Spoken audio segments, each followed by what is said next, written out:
Hello' বন্ধু বান্ধৱীসকল নমস্কাৰ। আৰু এতিয়া ভিডিঅ'টো তোমালোকক মই আজি জীৱনত মানুহে শান্তি পাবলৈ হ'লে কি কৰিব লাগে মূল মন্ত্ৰৰ নিচিনা কথা কওঁ। বন্ধু বান্ধৱীসকল ভিডিঅ'বোৰ শ্বেয়াৰ কৰিবলৈ নাপাহৰিব আৰু ছাবস্ক্ৰাইব কৰিবলৈ নাপাহৰিব, কিয়নো ভাল ভিডিঅ' মই ভাল অভিজ্ঞতা মই জনাই থাকিম। বন্ধু বান্ধৱীসকল আমি জীৱনত শান্তি পাবলৈ হ'লে বন্ধু বান্ধৱীসকল আনৰ তলত কাম শিকিব লাগে, কিন্তু সদায় থাকিব নালাগে। সময়মতে শিকিব লাগে, সময়মতে আহি নিজে ঘৰত কৰিব লাগে। দীঘলীয়াকৈ থাকিব নালাগে।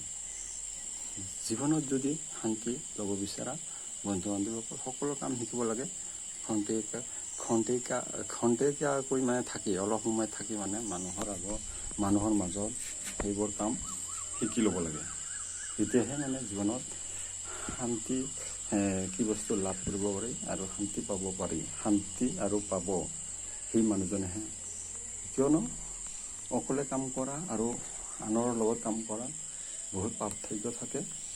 সেই বন্ধু বান্ধৱীসকল কামবোৰ শিকিব লাগে, সকলো কাম মানুহৰ মাজত থাকিয়ে, কিন্তু অকলে বেছি সময় কটাব লাগে, কাম কৰিব লাগে। তেতিয়াহে জীৱনত শান্তি লাভ কৰিব পাৰিবি আৰু জীৱনত সকলো কাম সফল হ'ব পাৰিব। সৎ কাম কৰি, কিন্তু মই সৎ কাম কৰাৰ কথা কোৱা নাই, সৎ কাম কৰি, সৎ কাম মানুহক ফাঁকি দিয়া নহয়, মানুহক অন্যায় কৰা এইবোৰ কথা মই কোৱা নাই। তেতিয়াহে আগুৱাই যাব পাৰিব আৰু জীৱনত শান্তি লাভ কৰিব পাৰিব বন্ধু বান্ধৱীসকল। আৰু আনৰ তলত চাকৰি কৰিম, চাকৰি কৰা কথাষাৰ কেতিয়াও ভাবিব নালাগে। চাকৰি কৰিলেও সদায় চাকৰি কৰিব নালাগে, কৰিব লাগে, টাৰ্গেট বনাই ল'ব লাগে। চৰকাৰী চাকৰি কৰিও টাৰ্গেট বনাই ল'ব লাগে, টকা পইচা বচাই কিছুমান বিজনেছ, কিছুমান কাম, পাৰ্চনেল কাম কৰি যাব লাগে চাকৰি কৰি থকাৰ সময়তে। তেতিয়াহে উন্নতি শান্তি লাভ কৰিব পাৰি। চাকৰি সকলোৱে জানাই, চাকৰি হ'ল আমি চাকৰি বা বিজনেছ বা যিকোনো দোকান, সকলোতে যদি আমি সময়মতে টকাৰ জ্ঞান টকাৰ কথা কোৱা নাই, জ্ঞান থাকিলে টকা অট'মেটিক আহিব। সকলো কাম যদি শিকি লওঁ, বিজনেছ হওক, খেতি কেনেকৈ কৰে, সকলো অভিজ্ঞতা যদি শিকি লওঁ, তেতিয়া আমি জীৱনত সকলো শান্তি লাভ কৰিব পাৰি। সকলো কামতে লাভৱান হ'ব পাৰি, সকলো কাম কৰিব পাৰি সকলো কামৰ জ্ঞান থাকিলে, আৰু তেতিয়া জীৱনত শান্তি লাভ হয়।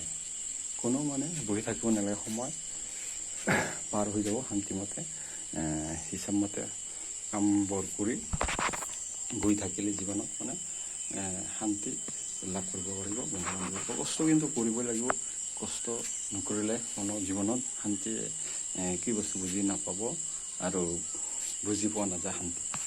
সেয়েহে সময়মতে কষ্ট কৰিবলৈ শিকিব লাগিব, সময়মতে কাম কৰিব শিকিব লাগিব, কষ্ট কৰি জ্ঞানবোৰ শিকি ল'ব লাগিব। তেতিয়াহে জীৱনত শান্তি, কাম কৰি শান্তি পোৱা যায়। কাম কৰাৰ ফলতহে মানুহে টকা উপাৰ্জন কৰিব পাৰে, সেইটোৱে কথা।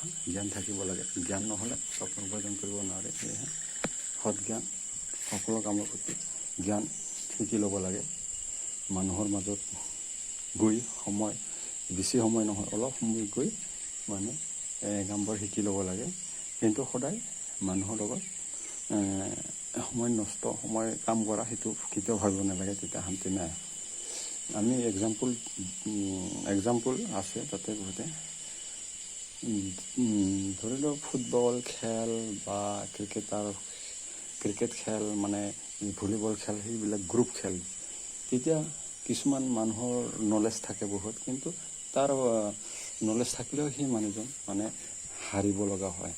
সেইটোৱে কথা। সেয়েহে বন্ধু বান্ধৱীসকল, সেইটো এক্সাম্পল মানুহৰ মাজত থাকিলে সেইটো সময় নষ্ট কৰি জ্ঞান পাহৰি কামৰ জ্ঞান আয়ত্ব কৰিব নোৱাৰিব। সেয়েহে সময়মতে অলপ সময় থাকি জ্ঞান লৈ মানে মানুহৰ ভাল জ্ঞান লৈ আঁতৰ হ'ব লাগে সদায়। আৰু বেলেগ বেলেগ কাম মানে মাথা মাৰিব লাগে, মানে ভাবিব লাগে সকলো কামৰ প্ৰতি। তেতিয়াহে মানে জীৱনত শান্তি লাভ কৰিব পাৰি, টকা উপাৰ্জন কৰিব পাৰি, টকাবোৰো উপাৰ্জন কৰিব পাৰি, মানে যিকোনো কামে কৰিব পাৰিব। বন্ধু বান্ধৱ ধন্যবাদ, নমস্কাৰ। মই শান্তিৰ বিষয়ে অলপ জনাওঁ তোমালোকক। ভিডিঅ'বোৰ শ্বেয়াৰ কৰিবলৈ নাপালে, ছাবস্ক্ৰাইব কৰিবলৈ নাপাৰিবা। ধন্যবাদ, নমস্কাৰ।